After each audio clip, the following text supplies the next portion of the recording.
ইয়া জাল জালালি ওয়াল ইকরাম পাঠ করে একটি মরিচে ফু অথবা দম করলে কি হয়?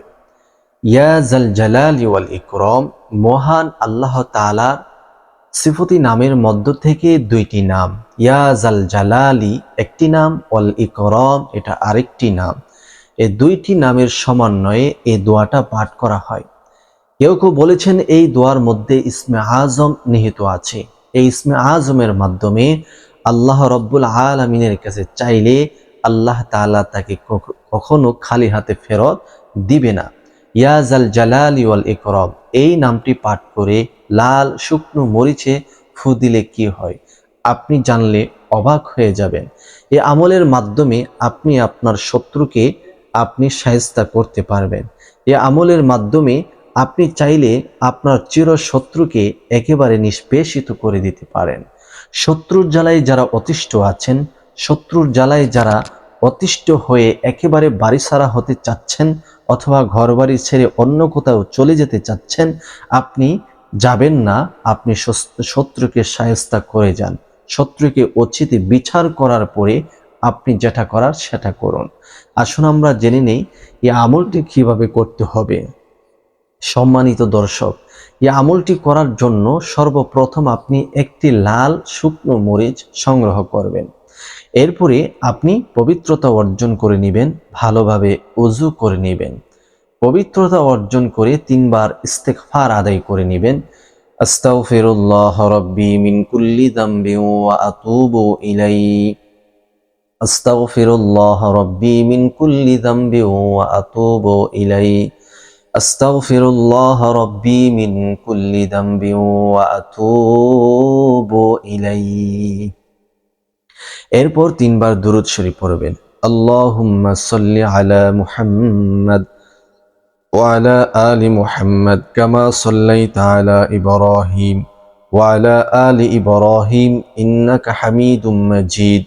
আল্লাহুম্মা বারিক আলা মুহাম্মাদ ওয়া আলা আলি মুহাম্মাদ কামা বারাকতা আলা ইব্রাহিম ওয়া আলা আলি ইব্রাহিম ইন্নাকা হামিদুম মাজিদ। এই ইস্তেগফার এবং দুরূদ পাঠ করার পরে লাল মরিচটি আপনার হাতে নেবেন। হাতে নিয়ে আপনি পড়বেন ইয়া যাল জালালি ওয়াল ইকরাম, ইয়া যাল জালালি ওয়াল ইকরাম, ইয়া যাল জালালি ওয়াল ইকরাম, ইয়া যাল জালালি ওয়াল ইকরাম। এরকম ভাবে ইয়া যাল জালালি ওয়াল ইকরাম এই বরকতময় দোয়াটি পাঠ করবেন। একবার একটি ফু মরিচে দিবেন। কি বলে দিবেন? যাকে আপনি শায়েস্তা করতে চাচ্ছেন, যে আপনার শত্রু, যার জন্য অতিষ্ঠ হয়ে গেছেন, তার মায়ের নাম এবং তার নামটা বলবেন যে ইয়া জাল জালালি ওয়াল ইকরাম, হে আল্লাহ এমুকের সন্তান এমুকের উদ্দেশ্য করে আজকের এই আমলটি, তার জ্বালায় অতিষ্ঠ হয়ে যাচ্ছি, সে অনেক বিরক্ত করতেছে, অনেক জ্বালাইতেছে, মামলা মোকদ্দমা কেস কাবারির জায়গা জমি নিয়ে অনেক বিরক্ত করতেছে। আল্লাহ তাকে আপনি দমন করে দেন, তার শক্তি হাস্র করে দেন, শক্তি দুর্বল করে দেন। এভাবে একটি ফু দিবেন মরিচে। আবার পড়বেন ইয়া জাল জালালি ওয়াল ইকরাম, আবার কথাগুলো বলে আরো একটি ফু দিবেন। এরকম ভাবে আপনি 9 বার ইয়া জাল জালালি ওয়াল ইকরাম পাঠ করবেন আর 9টি ফু এই লাল মরিচের উপর দিবেন। এরপরে 3 বার আপনি দুরূদ শরীফ পড়ে নেবেন সাল্লাল্লাহু আলাইহি ওয়াসাল্লাম। এই দুরূদটি 3 বার পরে 2টি ফু লাল মরিচের উপর দিবেন। এখন আমরা জানবো এই মরিচটি কি করব এবং শত্রু কিভাবে প্রতিহত হবে। বিষয়টি জানার পূর্বে আর আমলটি করার জন্য, যারা আমলটি করতে চাচ্ছেন এবং সফলভাবে ফলাফল পাওয়ার জন্য অবশ্যই চ্যানেলটিকে সাবস্ক্রাইব করবেন, ভিডিওটি শেয়ার করবেন, ইজাজত পেয়ে যাবেন। ইজাজত ছাড়া কেউ আমল করলে কোনো লাভ হবে না।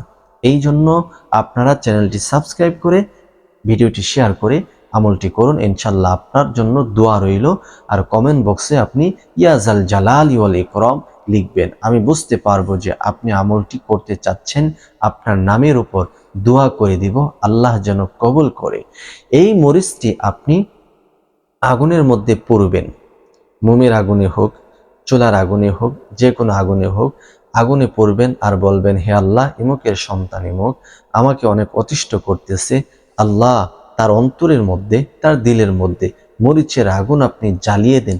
সে যেন আমাকে বিরক্ত করার থেকে, আমাকে ক্ষতি করার থেকে, আমাকে যে ডিস্টার্ব করার থেকে সে যেন বিরত হয়ে যায়।